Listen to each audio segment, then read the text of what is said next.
It is absolutely necessary to die, because while we are alive, we lack meaning.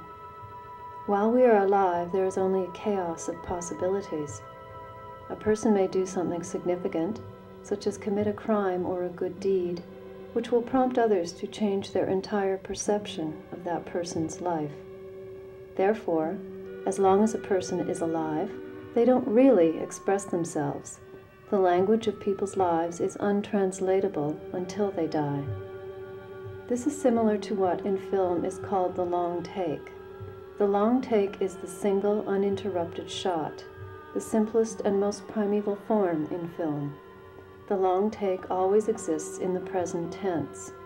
In order to make this long take meaningful and comprehensible, the unedited long take must be transformed into the past tense.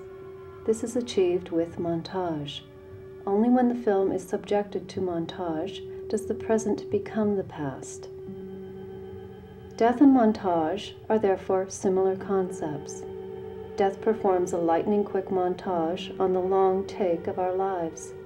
It is thanks to death and montage that movies and life become meaningful and expressive. Montage accomplishes for the material of film what death accomplishes for life.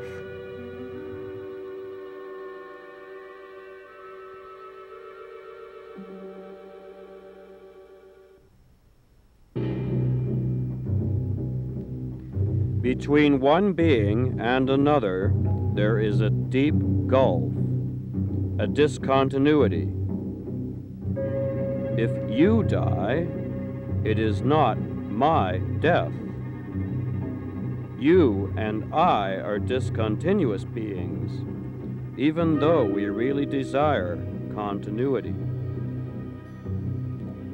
Death overcomes discontinuity, and, like eroticism, holds the promise of achieving that continuity for which we yearn.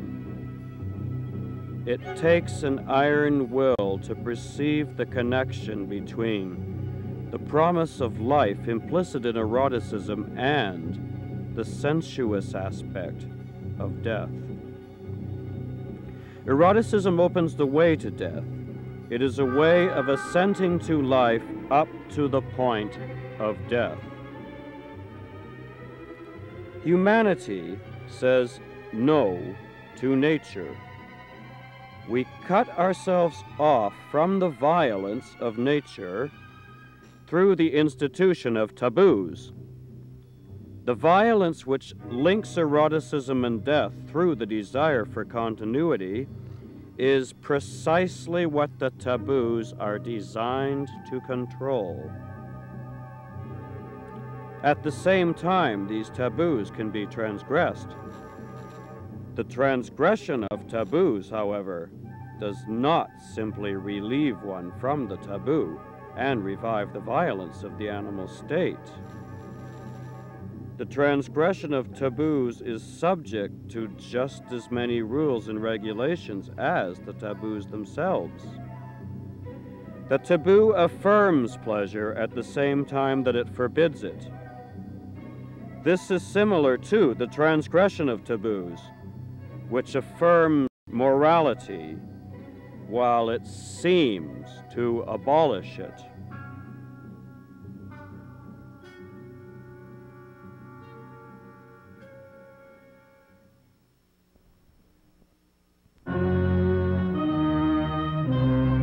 With the exception of the United States, Western nations have, in recent years, rejected the death penalty.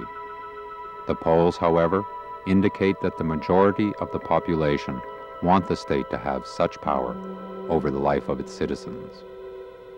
But as events in Canada recently showed, the state has consistently refused to give itself that power. The reason why the state rejects the death penalty is not that it shuns excessive power or that it perceives a higher morality for itself than do its citizens. The state rejects the death penalty because it wishes to publicize a very different image of itself.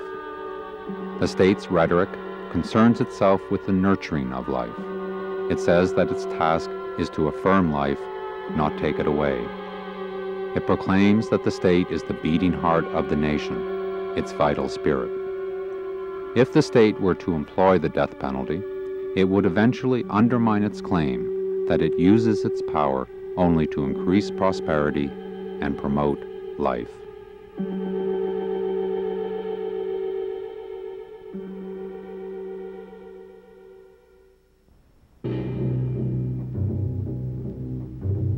The Canadian state has introduced legislation designed to police sexual representation even more tightly than it does now. Its aim, it says, is to eradicate the violence and degradation associated with sexuality. To achieve this aim, it seeks to prohibit the representation of virtually every form of human sexual encounter.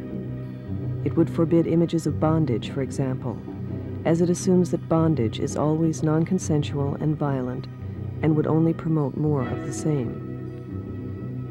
Nudity would be the only form of sexual representation permissible, although that too would be subject to strict regulation.